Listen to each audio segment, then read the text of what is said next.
안녕하세요, 남기웅입니다. 다들 DPS 관리 잘하면서 수영하고 계신가요? 오늘은 이러한 DPS를 효율적으로 만들기 위해서 또 수영을 잘하기 위해서 스컬링에 대해서 설명하고자 합니다. 스컬링은 물을 잡는 감각을 연습하는 방법인데요. 들어보신 분도 있고 처음 들어보시는 분도 있으실 겁니다. 그래도 오늘 영상 끝까지 보시면 수영이 달라지실 겁니다. 스컬링에 대해서 그리고 추천하는 스컬링 5가지를 말씀드릴게요.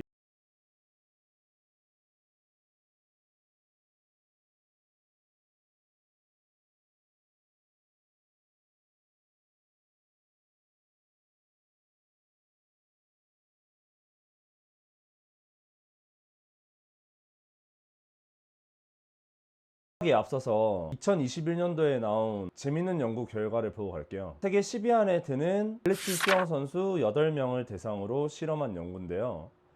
이 선수들의 추진 효율은 얼마나 될까 측정을 한 연구입니다. 그렇다면 세계적인 선수들의 추진 효율은 어떻게 될까요? 즉, 한 번 저을 때마다 얼마나 효율적으로 앞으로 나갈까요? 결과를 보면 남녀 선수 모두 다 추진 효율이 65%에서 70% 가까이 나온다고 연구 결과는 말하고 있습니다. 세계 10위권 안에 드는 선수들의 추진 효율이 이 정도면 다른 엘리트 선수들은 그보다 더 낮겠죠. 그냥 제가 추정하기로는 일반 엘리트 선수들은 이보다 한 15% 정도 낮지 않을까 싶습니다. 바로 한 50%에서 60%, 정말 좋아야 60% 정도 나오지 않을까 싶습니다. 그러니까 같은 거리를 같은 체력으로 수영을 해도 세계적인 선수는 그 에너지를 70%로 앞으로 가는 데 쓰고, 다른 수영인들은 그 선수들의 절반도 안 되는 능력을 추진력으로 쓴다는 얘기가 될 겁니다. 이제 궁금증이 생기실 수 있어요. 왜 이런 차이가 생길까? 라고 말이죠. 제가 계속 말씀드리지만 테크닉이 주요한 이유지만 오늘은 조금 더 자세히 들어가 보겠습니다. 바로 물을 잡아당기는 힘에서 나옵니다. 즉, 물에 대한 감각에서 나온다는 얘기죠. 일본 스쿠바 대학의 연구팀이 수중 카메라로 찍어서 분석했더니 숙련된 수영 선수의 손 주변에는 규칙적인 소용돌이 구조가 생겼다고 합니다. 그때 이 소용돌이를 흘려보내지 않고 다시 밀어내는 데 활용하면 추진력이 훨씬 세진다는 걸 발견했다고 합니다.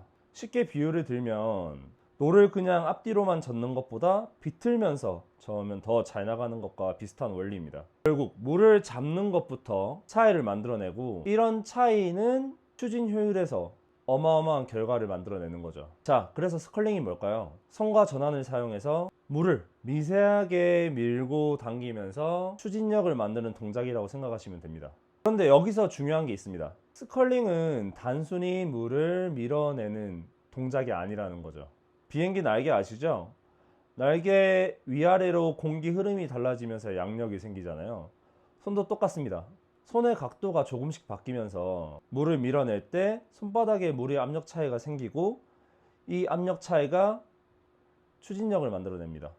힘으로 만들어낸 추진력이 아닌 손의 각도와 속도가 만들어낸 추진력이죠. 자, 스컬링이 왜 중요한지는 알았고 뭔지도 알았으니까 어떻게 해야 할까요?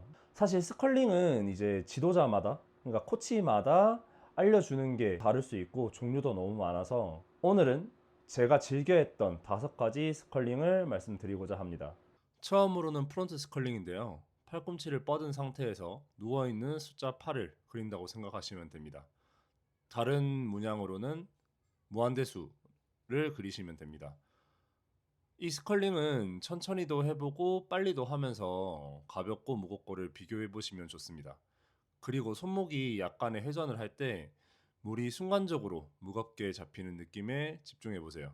두 번째로는 하이엘보 스컬링인데요. 하이엘보 상태에서 팔꿈치 아래로 누워있는 팔자를 그려주시면 됩니다. 이 스컬링은 배영을 제외한 세 종목에서 모두 중요하기 때문에 조금 더 집중해서 해보시면 좋습니다. 주의할 점은 하이엘보 상태를 유지해야 된다는 건데요. 팔꿈치가 너무 많이 움직이지 않게 잘 고정해주세요. 세 번째로는 도그 패들 스컬링인데요. 자유형 캐치 동작까지만 완수한 후에 물 안에서 처음 자세로 돌아가시면 됩니다.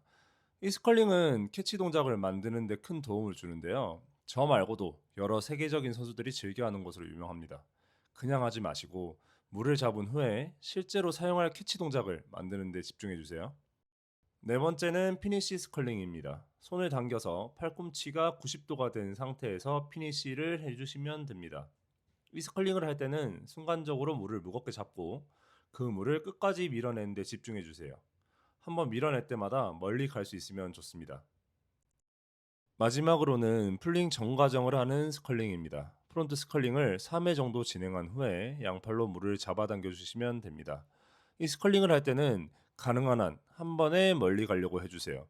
동작을 수행할 때 프론트 스컬링으로 물감을 느끼고 무거운 감각일 때 물을 잡아당겨 주시면 너무 좋습니다. 다만 주의할 점은 손목을 너무 많이 꺾어서 사용하시면 안 된다는 겁니다. 또한 스컬링만 한다고 수영이 좋아지냐 하면 절대 아니라고 말씀드리고 싶습니다. 스컬링 후에 풀 훈련이라든지 메인 훈련을 함께 해줘야 끌어올린 감각을 실전에서 이어갈 수 있습니다.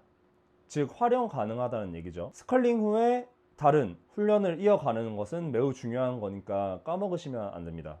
자, 오늘 내용 세 줄 요약해 볼게요. 첫 번째, 물 감각은 손의 미세한 각도와 속도로 달라진다.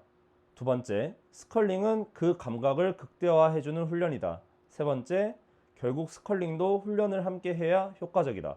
오늘 영상이 도움되셨으면 좋겠습니다. 혹시나 더 궁금하신 내용이 있다면 댓글로 남겨주세요. 감사합니다.